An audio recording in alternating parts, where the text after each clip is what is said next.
여러분 안녕하십니까. 백만개미 한세구입니다. 8월 2일 수요일 시장 정리하겠습니다. 아침에 끝난 뉴욕 시장은 최근에 연속해서 상승한 것에 대한 피로감 때문에 혼조 마감을 했습니다. 지난 7월도 그렇지만 다소 좀 과매수 현상이 일어난 것을 좀 정리하는 그런 이식 매물이 나온 것이 이제 그 이유였습니다. 그런데 이제 진짜 시장에 영향을 줬던 거는 미국 시장 마감 후에 발표가 되고 외신을 통해서 들어온 신용평가사 피치에 미국 신용등급 강등 소식이 이제 전해졌습니다. 그래서 이게 이제 아시아 시장을 강타를 했고 우리도 이제 그 소용돌이 안에서 자유로울 수가 없었습니다. 오늘 이제 코스피 지수는 0.58% 정도 하락하면서 시작을 했는데 초반에는 다소 큰 폭은 아니지만 매수 우위를 보이던 외국인 때문에 하락폭을 좀 좁히는 것 같은 느낌을 좀 줬었어요. 그렇지만 이제 주변 아시아권 시장들이 이제 우리보다 늦게 막 개장을 하면서 본격적으로 이 문제가 미국의 신용등급 강등 문제가 이제 문제화되면서 전체적으로 아시아 시장이 이제 본격적으로 하락을 하기 시작을 했고 또 우리도 이제 외국인 기관이 강한 매도와 이제 함께 지수도 큰 폭으로 곤두박질을 쳤습니다. 그래서 한때는 2%가 넘게도 밀렸었던 그런 오늘의 장이었습니다. 오늘 코스피 시장에서 외국인들은 864억을 순매도했고요. 기관은 6,854억을 거의 다 팔았습니다. 6,854억을 순매도했고 개인은 7,703억을 순매수했습니다. 그래서 오늘 코스피 지수는 다시 2,650을 내주고 2,616.47포인트로 마감을 해서 어제보다 무려 2.9%나 1.9%가 하락을 하면서 장을 끝냈습니다. 코스닥도 시작은 한 0.1% 가까이 하락을 하면서 출발을 했는데 오전에는 어떻게 해서 다시 보합까지 이렇게 회복하는 듯 했어요. 근데 이제 조금 전에 말씀드렸던 전체적인 아시아권 증시가 전체적으로 내려앉는 그런 이제 모습을 보이니까 외국인 기관의 매도가 이제 계속해서 이어지면서 장중에는 3.38%까지 밀렸고 또 종가도 거기서 크게 회복하지 못하는 그런 상태로 오늘 장을 끝냈습니다. 오늘 외국인들이 코스닥 시장에서는 3,268억을 순매도했고요. 기관은 2,000억을 순매도했고 개인만이 5,546억을 순매수하는 그런 모습을 보였습니다. 오늘 코스닥 지수는 909.76포인트, 어제보다 무려 3.18%가 하락을 하면서 끝냈습니다. 기술적으로 봐도 이게 잘 갔었는데 코스피가 어제 이제 52주 신고점을 새롭게 만들어내고 하면서 모처럼 이제 상승 분위기를 잡았었는데 오늘은 또다시 5일 이동평균, 10일 이동평균을 아주 힘없이 내주면서 앞으로 행보가 좀 어려워질 것 같은 그런 모습을 보였고 코스닥도 오늘 마찬가지로 5일, 10일이 다 이제 밑으로 이탈하면서 음봉이 형성돼서 이게 잘못하면 더블톱, 쌍봉의 우려감도 생기는 그런 모습으로 오늘 이제 끝났습니다. 환율은 오늘 많이 올라서 1298원 50전 거의 1300원 가까이 붙으면서 어제보다 무려 14원 70전이 오르면서 끝마쳤습니다. 시가총액 상위를 보면 오늘 상당히 의미가 없지만 그래도 외국인들은 삼성전자 182억 순매수, SK 하이닉스 235억 순매수, 삼성바이오 39억 순매수, 특이한 건 포스코홀딩스를 797억 순매수. 이게 이제 포스코홀딩스가 오늘 이제 깊게 빠지니까 여기에 대해서 이게 숏 커버가 들어온 건지 이쯤 되면 사야 된다고 생각한 건지 그거는 이제 좀 봐야 알겠지만 그렇고 그 다음에 포스코 퓨처엠도 592억 샀습니다. 그리고 카카오도 66억 샀고 외국인들이 기관은 전부 팔았습니다. 시가총액 상위를 전부 팔았어요. 그러니까 얘기할 것도 없이. 그 다음에 이제 코스닥의 에코프로 BM, 에코프로는 외국인들이 50억, 412억 순매도를 했고, 오히려 LNF도 36억 순매도를 했고, 다만 기관에서는 LNF를 11억 매수한 거 이외에는 없습니다. 포스코 DX를 외국인들이 23억 순매수를 했습니다. 셀트리온 헬스케어도 외국인이 48억 순매수. 예, 그렇습니다. 오늘 이제 그 섹터별로 보면 오늘은 뭐 다른 얘기 할 게 없어요. 초전도체 관련주들이 오늘 난리가 난 시장이었습니다. 이게 이제 국내 연구진이 상온, 이게 보통 기온에서 초전도체를 개발했다. 이게 이제 발표가 되면서 뭐 관련주라고 하는 것들이 이제 관련주 항상 그렇지만 뭐가 처음 터졌을 땐 너도 나도 다 관련주죠. 나중에 이제 이게 정리가 되죠. 옥석이 가려지지만 일단 관련주들이 일제히 상승하는 그런 모습을 보였고, 또 이제 미국이나 중국에서도 이 상온에서 초전도체 개발에 대해서 긍정적인 그런 이제 분석들을 내놓고 있어서 그래서 이제 더 이게 이제 힘이 실린다. 그래서 LK99라는 데다가 인산구리, 뭐 산화납, 황산화납 이런 거를 이제 섞은 물체래요. 저는 이제 문과라 이거 잘 무슨 말인지 모르겠는데 아무튼 자료에 이제 그렇게 나왔습니다. 그런데 이게 그러니까 여러분 생각해 보세요. 초전도체 무지 전도가 잘 되는 거예요. 그렇게 되면 어떻게 해요? 우리가 송전을 하게 되는데 송전할 때 전력이 많이 로스가 나죠. 근데 이거는 전력 로스가 거의 없이 갈 수 있다는 겁니다. 왜냐하면 초전도체니까. 그리고 이제 이게 약간 그 밀어내리는, 반대편하고 밀어내리는 그 미는 힘이 있어가지고 이게 이제 뭐 자기부양 뭐 열차라든지 이런 거에 이제 활용될 수가 있다 이겁니다. 그 밀어내는 힘이 굉장히 강하다고 그래요. 그래서 원래 이거는 이제 뭐 아주 무지 냉각이 막 영하 섭씨 200도 이하로 막 된다거나 아니면 고압 상태에서는 이런 초전도체를 합성할 수 있는데 상온에서 하는 거는 이제 아니다. 그러다 보니까 이제 이게 오늘 이제 각광을 받았습니다. 그래서 뭐 구리, 히토류 이런 거랑 같이 초전도체라는 재료도 이제 새롭게 부각되기 시작했는데, 여러분들이 뭐 이거 별로 신경을 안 써서 잘 모르실 거예요. 그래서 이제 대충 지금 이제 시장에서 초전도체 관련주라고 하는 것이 서남, 모비스, 덕성, 고려제강, 신성델타테크, 파워로직스, 원익 P&E, 비츠로테크, 아모텍 뭐 이 정도입니다. 예, 뭐 더 있겠지만 근데 뭐 지금 이거가 관련주라고 그래도 어쨌든간 뭐 시장은 원래 그런 데니까 그렇지만 이 초전도체를 상온에서 개발하는 것 자체가 어떻게 보면 인증을 아직 안 받은 거예요. 그래서 뭐 샘플하고 그 제조하는 거를 시뮬레이션 해서 보여주면 된다 이제 이렇게 얘기하는데, 해당 업체에서는 이제 뭐 샘플도 있고 곧 하겠다 그런 거지, 이게 완벽하진 않습니다. 완벽하진 않지만 뭐 시장은 항상 이런 거죠. 그러니까 그러다 보니까 전선주도 움직이고 스마트 그리드, 이게 이제 전력 설비, 이게 그 국가 전체의 송전망이잖아요. 스마트 그리드라는 게. 그 다음에 이제 원전 관련 뭐 이런 전기 이쪽이 오늘 이제 전부 움직였어요. 왜냐하면 지금 얘기하는 것처럼 전도체가 우리가 개발돼서 그게 상용화되면 진짜 이거는 상당한 효과가 있는 거죠. 뭐 이게 인류 역사에 획을 긋는 발명이라고도 얘기하는 분이 있더라고요. 그래서 이제 뭐 제가 뭐 SNS 여기저기 보니까 우스갯소리로 우리 왜 애국가 4절까지 이제 이게 영화관 가면 이렇게 쭉 나오는 거 있잖아요. 그거 할 때 이 초전도체도 넣어야 된다. 그 정도로 이게 의미가 있다. 뭐 이런 이제 얘기도 나오고 뭐 그렇습니다.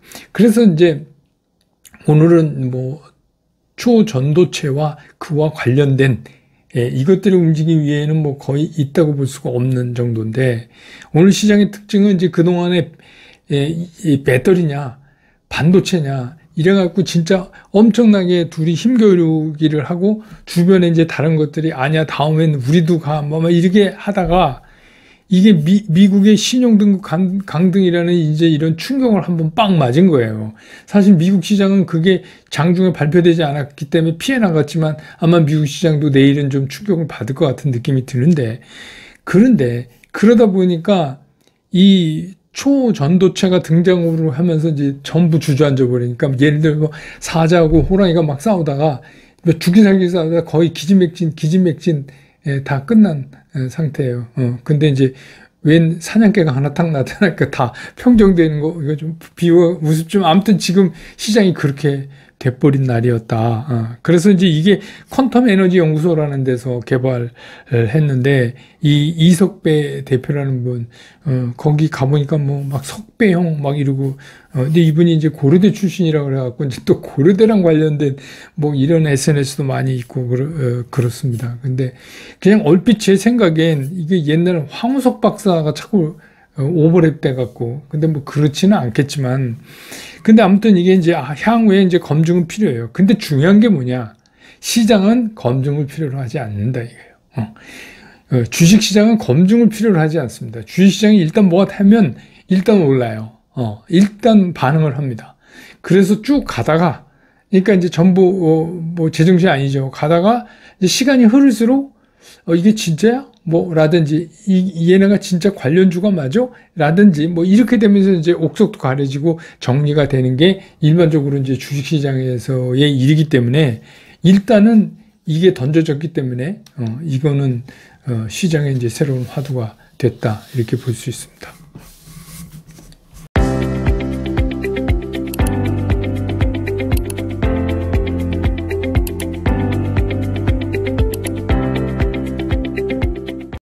시장 얘기 좀 하죠. 미국 시장이 이제 끝난 다음에 그 피치사의 그 미국 신용등급 강등 소식이 전해졌어요. 우리로서는 이제 아침이죠. 6시 조금 지나서. 그래서 제가 그 CNBC 속보로 텔레그램으로 알려드렸습니다. 아마 제가 제일 빨리 전한 것 같아요. 우리 이 주식 쪽에 하는 사람들은 다 망이 서로 얽혀져 있으니까, 그래서 제가 아주 빨리 거의 동시에 그거를 피치 발표를 보느라고 그렇게 보냈습니다.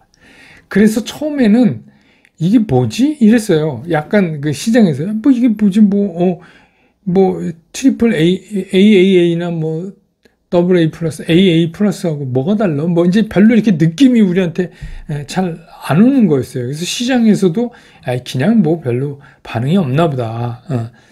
그래서 이제 8월 첫날 미국 시장이 7월까지 너무 달렸기 때문에 거기에 대한 이제 좀 피로감 때문에 다소 숨 고르게 하는 거를 우리 시장이 이제 뭐 소화해 내는 거니까 우리 시장이 오늘 뭐 세게는 못 가더라도 뭐 그 정도로 처음엔 받아들였어요. 근데 이제 문제가 어디서 생겼냐면, 이제 우리보다 늦게 이제 막 아시아 시장들이 계속 열리면서 여기서 이거를 굉장히 중요하게 여기면서 주가가 폭락하기 시작하니까 그게 이제 부메랑이 돼서 우리 시장으로 다시 튀어온 겁니다. 그래서 이제 우리 시장도 그때부터 이제 본격적으로 주저앉기 시작을 한 거예요. 근데 이게 이제 그럴 문제냐? 근데 사실 이 얘기는 제가 그 스쿨에서 25일 날, 지난 25일 날 줌 라이브 할 때 저녁에 이미 말씀드렸죠. 그때 뭐라고 제가 그랬냐면, 향후에 우리 시장을 어렵게 할 수 있는 한 서너 가지 사항들이 있는데 이거를 짚어드리면 이런 것들입니다 하면서 제가 두 번째로 짚어드린 게 바로 이 얘기예요. 근데 뭐 그때 저는 피치가 뭐 신용등급 강등할 거는 몰랐지만 이게 문제가 될 거라는 거는 알았죠. 그래서 이제 이런 것들은 우리가 눈여겨서 조심하자 이런 말씀을 드렸었잖아요. 그래서 이제 그 피치가 내세운 게, 미국의 신용등급을 강등하면서 내세운 게 뭐냐면 건전성 악화, 재정 악화, 이게 우려된다. 이렇게 이제 얘기를 한 거예요. 그렇게 되니까 이제 그 AAA가 어디예요? 네덜란드, 덴마크, 뭐 호주, 미국이 있었는데 미국이 이번에 이제 튀어나왔죠. 밑으로. AA 플러스, AA 플러스로 내려왔어요. 그럼 거기에는 캐나다, 오스트리아, 핀란드, 뉴질랜드 뭐 이런 데랑 이제 같이 이렇게 하게 됐어요. 이게 이제 1994년 이래로 처음이라고 그러는데, 근데 이제 이게 뭔 소리냐? 이게 이렇게 놀랄 만한 일이냐? 이건 뭐냐면, 그동안에 이제 미국이 금리를 막 작년부터 올리기 시작을 해서 이제 긴축을 하고, 그럼에도 불구하고 경기 침체가 없고, 그리고 뭐 인플레이션은 둔화되고, 고용도 좋고, 또 임금 인상에 따라서 뭐 소비도 안 줄고, 이러니까 이제 소위 말하는 골디락스다. 미국은 이제 골디락스다. 걱정 끝, 행복 시작. 마치 이제 이런 분위기. 그래서 이제, 연준은 이제 금리 그만 올려도 되고, 그만 올리고, 우리 이제 태평성대를 즐기자. 약간 이런 분위기로 가고 있었어요. 그런 생각이 지배적이고, 또 그랬기 때문에 그게 시장에 그대로 반영이 된 거죠. 근데 난데없이 피치가 이제 여기다가 우리말로 고춧가루 뿌리고 나선 겁니다. 근데 왜 그랬을까? 근데 자넷 옐런 장관은 바로 피치를 비난했어요. 근데 이제 이게 뭔가? 제가 지난 25일 날 줌 라이브에서 저녁에 말씀드렸던 일부를 오늘 다시 좀 말씀드리면 이런 겁니다. 작년 3월부터 이제 연준이 금리 인상이 시작된 이후로 해서 미국의 세수 있잖아요. 세금 거치는 거는 제자리 내지는 조금 줄었다, 뭐 제자리 갔다 이런 모습을 이제 보이고 있었어요. 그런데 그가 이제 국채금리가 인상이 됐잖아요. 국채금리 인상이 됐잖아요. 오늘 이제 뭐 어제 미국에서 10년물 4% 넘었잖아요. 그러니까 이제 그렇게 되니까 이게 국채라는 게 어떻게 돼요? 만기 되면 또 얼마 차환 발행, 또 차환 발행 해야 되죠. 그러니까 차환 발행을 했을 때 금리가 올라가는 거예요. 그 금리가 올라간다고 하는 말은 무슨 얘기냐? 국가가 그만큼 이자 부담이 늘어나는 거 아니에요. 그렇죠. 네. 그래서 뭐 미국의 그 공무원 급여하고 군인들 급여만큼 더 나가게 된다. 뭐 누가 이제 그러더라고요. 그런데 어쨌든가 이제 그렇게 되다 보니까 미국 정부의 이자 부담은 계속 늘어나는데 미국의 총 부채가 한 32조 달러 정도 돼요. 지금 이제 32조 달러 정도 되니까 지금 세수가 5조란 말입니다. 근데 뭐 미국 정부가 세수를 받아야지 국채 이자도 주고 뭐 원금도 갖고 그럴 거 아닙니까? 그런데 그 5조의 한 20%에 해당하는 돈이 얄짤없이 이자로만 나가야 돼요. 그거를 지금 이제 피치가 얘기하고 있는 거예요. 그러니까 어떻게 돼요? 원금은 안 줄어요. 줄 수가 없어요. 그럼 세수 5조에서 20% 이자 내고 나머지 갖고 국정 운영을 해야 되는데 그렇게 되면 계속해서 어떻게 돼요? 부채 악순환이 일어난다는 거죠. 그게 이제 계속될 거다. 그러니까 또 그렇다고 해서 그거를 이제 극복하기 위해서 추가적인 또 부채 한도를 늘려가지고 또 채권을 발행한다? 그게 뭐예요? 재정 건전성 악화죠. 이제 피치가 그거를 얘기를 한 거예요. 그래서 3년 내에 그게 안 된다. 그 얘기는 뭐냐면 지금 평균으로 잡고 있는 미국 국채 금리보다 떨어져야 돼요. 금리가. 그렇지 않겠습니까? 그래야 이자 부담이 줄어들면 뭐 어떻게 조금씩 원금이라도 갖고 그럴 거 아니에요. 그러니까 그게 안 된다는 거죠. 그게 안 된다는 거를 이번에 신용등급 강등의 원인으로 딱 치고 나온 거고, 저는 피치가 그럴 줄 몰랐고, 미국의 이 상황, 이 지금 총 부채 대비 세수의 거의 20%에 달하는 돈을 이자로만 꼬나 박아야 된다. 이게 뭐가 그렇게 좋으냐. 이거 신경 써야 된다, 우리. 이렇게 이제 말씀드렸던 거죠. 근데 이게 이제 알만한 사람 다 아는 얘기예요. 이걸 좀 주의 깊게 보는 사람들은 다 알죠. 뭐 CPI가 내려왔어. 그래? 그럼 주식 사야지. 이런 거 말고 조금 심도 깊게 보면 이건 다 그냥 아는 거였어요. 근데 이제 피치가 터뜨린 거예요. 이거를. 근데 이제 우리가 여기서 중요하게 봐야 되는 게 뭐냐면 이런 거죠. 이게 나온 시점하고 요게 의미하는 거예요. 그거를 우리가 알아야 이제 주식 투자를 잘 할 수가 있어요. 그게 뭐냐면 첫째, 이게 그동안의 의미는 이런 거죠. 그동안의 시장이 단기적 지표에만 너무 집착했어요. 그래서 뭐 이번에 코어 CPI는 어땠고, 뭐 이번에는 뭐 헤드라인은 어떻고, 얼마가 줄어서 뭐 어떻게 되니까 이제 금리를 뭐 내려야 되고 뭐 어쩌고, 그러니까 바로 우리 앞에 있는 것만 너무 시장이 신경을 썼는데 이번에 지금 피치가 얘기하고 있는 이 문제는 보다 근본적 구조적 문제를 지금 들고 나온 거예요. 그러니까 여태까지 하던 얘기랑 얘기가 좀 달라지는 거예요.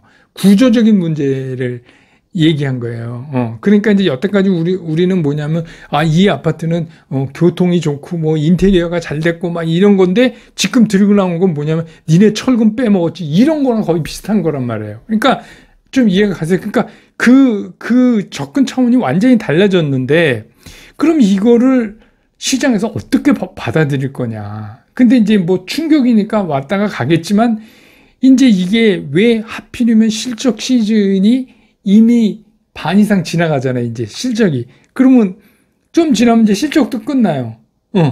그러면 그 다음에 뭘 갖고 시장이 싸워야 되냐면 이거 갖고 싸워야 돼요. 왜 피치는 하필이면 어제 발표를 했을까?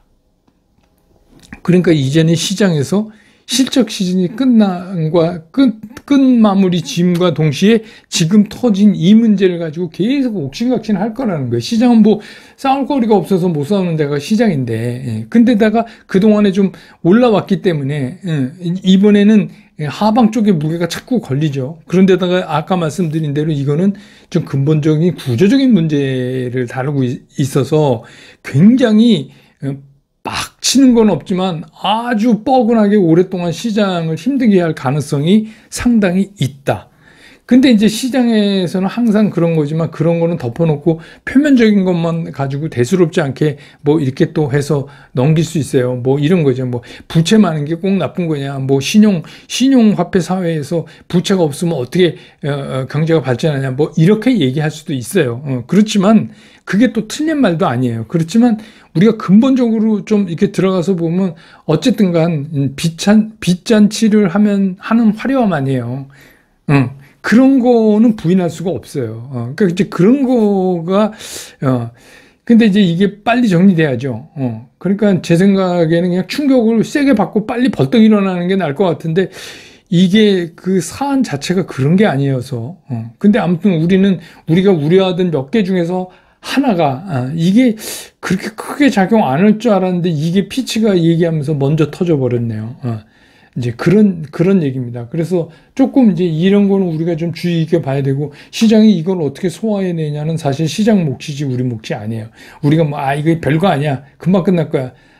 아니야. 뭐, 오래 갈 거야. 이렇게 제가 늘 말씀드리냐면, 우리가 판단하지 말고, 그런 상황에 있다는 것만 우리가 이제 확인하자는 거죠. 그래서 이제부터는 매매 원칙에 따르면 종목마다 많이 상황이 바뀌어져 있는 게 있을 거예요. 그러니까 이제 그 매매 원칙에 따라서 바뀌면 바뀐 원칙대로 적용시켜서 보유 종목 관리를 좀 철저히 하시는 게 지금은 이제 최고의 투자 방법이 아닐까 이런 말씀을 드립니다. 그래서 보유하고 있는 종목 오늘 또 다시 한번 쫙 해보세요. 그래서 이렇게 되면 이게 내일 못 살면 조금 위험하구나 이런 생각도 한번 해보시고 아직은 살아있구나 뭐 이런 것도 한번 확인하시고 그러시면 어떨까 그런 생각이 듭니다. 오늘 시황 정리 이렇게 정리하고 내일 장 끝난 다음에 저는 다시 여러분 곁으로 돌아오겠습니다.